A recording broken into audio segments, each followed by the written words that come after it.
कौन सा क्रॉप लगाना चाहिए, इसका मार्गदर्शन भी गांव के सरपंचों को करना पड़ेगा। इस बार हमारे देश में 280 लाख टन चावल गोडाउन में पड़ा है 3 साल से, और चावल अब ज्यादा रहेगा तो सड़ सकता है। क्या आज हमारे देश में चावल इतना ज्यादा है कि पूरे वर्ल्ड को हम चावल दे सकते हैं? वी आर चावल सरप्लस। चीनी, शक्कर, इतनी हालत खराब है कि वर्ल्ड में इंटरनेशनल मार्केट में चीनी का भाव 22 रुपए किलो है, हमारे देश में 34 रुपए किलो है, और हम 10 रुपए किलो सब्सिडी देकर पिछले साल में हमने 60 लाख टन चीनी एक्सपोर्ट की और 6000 करोड़ की सब्सिडी दी। तीसरी बात, गेहूं सरप्लस है, मक्का सरप्लस है। 1700 रुपए एमएसपी जो मक्के की थी वो भाव अब 1000 और 1100 रुपए पे आया है। क्या क्रॉप पैटर्न हम बदल सकते हैं?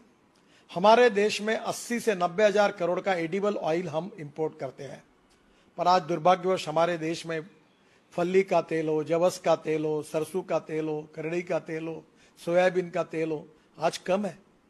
तो क्या पर एकड़ प्रोडक्टिविटी बढ़ाकर हम इसको कर सकते हैं? क्या सब संभव है।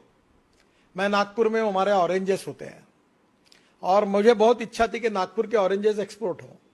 मुझे स्वीडन जाना था, तो यहाँ राहुल ठाकरे करके, सिद्धरराव ठाकरे करके बहुत बड़े नेता थे कांग्रेस के, अभी भी है, उनका लड़का था, बहुत अच्छा काम करता है। मैंने कहा मुझे 2 बैग भर के आप संतरे दो। मैं दुबई गया और दुबई के लोगों को मैंने सबको, मेरा अच्छा दुबई में संबंध था, तो बुलाया चाय के लिए और सबको संतरे दिए।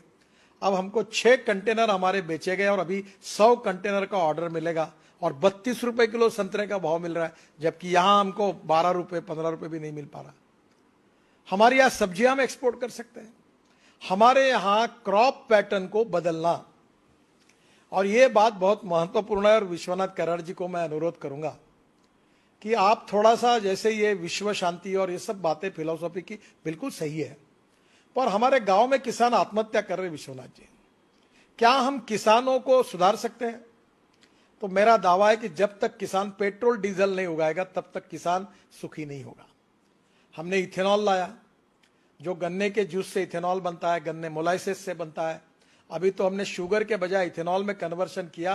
1600 करोड़ लीटर हमको इथेनॉल चाहिए, अभी हम 550 करोड़ तक ही पहुंचे हैं। और अभी पूना के प्राज वालों ने और रिसर्च किया कि डीजल में 10% डालेंगे तो और लगेगा। और मैंने और तय ये किया है कि ट्रांसपोर्ट मंत्री होने के नाते इथेनॉल पर चलने वाली बजाज ने बाइक तैयार की है, टीवीएस ने तैयार की है, वो भी लॉन्च कर दी है। क्या हमारे गांव का जवान लड़का अपने गांव में चावल से, मक्के से, गन्ने से तैयार हुए फ्यूल पर अपनी गाड़ी, अपनी स्कूटर अगर चलाएगा तो इंडियन ऑयल और भारत पेट्रोलियम के पंपों की कोई जरूरत नहीं है।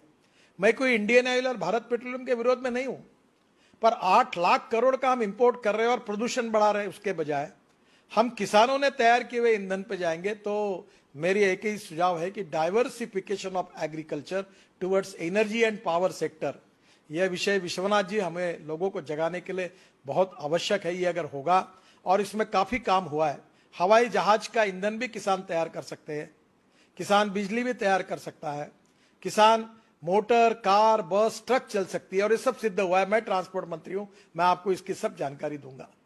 तो गांव इससे भी समृद्ध और संपन्न बनेंगे।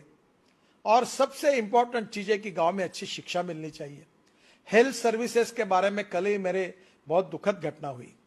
ताड़ोबा में एक परिवार गया था, गाड़ी उलट गई, लड़की भी मर गई, जवान लड़का भी मर गया। और दुर्भाग्य यह है कि ये जो मर गया इसका कारण रोड में एक ब्रिज था, उसको कटड़े नहीं बने थे। अब प्रश्न ऐसा है कि हमारे गांव में हमारी लोगों की सुरक्षा करना, गांव में हमें लोगों को आर्थिक दृष्टि से रोजगार देना, किसानों की खेती को इकोनॉमिक वायबल करना, इसके लिए ऑर्गेनिक फार्मिंग का भी प्रयोग हुआ है।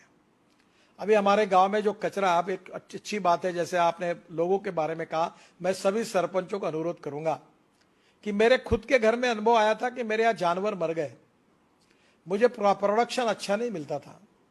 तो ये जो गायकवाड़ है, बीबीजी वाले पूना में, ये एक बार आए, उन्होंने मुझे कहा कि आप पानी टेस्ट करो। तो उनके साइंटिस्ट है और मेरे कुएं का पानी टेस्ट किया तो ध्यान में आया कि उसमें बहुत हार्ड वाटर है। फिर मैंने सॉफ्टनर लगाया और जमीन को भी सॉइल हेल्थ कार्ड और पानी का टेस्टिंग हर किसान ने करना चाहिए। इसमें हम लोग सरपंच ने जिम्मेदारी लेनी चाहिए कि मेरे गांव में एक भी किसान ऐसा नहीं रहेगा जिसका सॉइल हेल्थ कार्ड होगा और पानी टेस्टिंग होगा। अगर ये दो बातें की तो हमारा उत्पादन बढ़ जाएगा। और इसलिए ये दो बातें करने के बाद आपके जमीन में एनपीपी में नाइट्रोजन, फास्फोरस, पोटेश में क्या कम ज्यादा है वो खाद डालिए।